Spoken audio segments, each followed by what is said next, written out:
لله ما في السماوات وما في الأرض وَإِن تُبْدُوا مَا فِي أَنفُسِكُمْ أَوْ تُخْفُوهُ يُحَاسِبْكُم بِهِ اللَّهُ فَيَغْفِرُ لِمَن يَشَاءُ وَيُعَذِّبُ مَن يَشَاءُ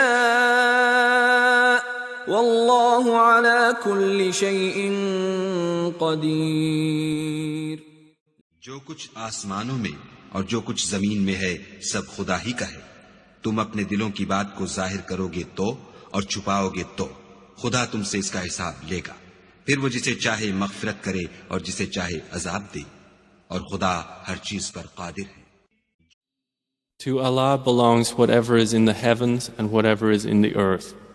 Whether you show what is within yourselves or conceal it, Allah will bring you to account for it.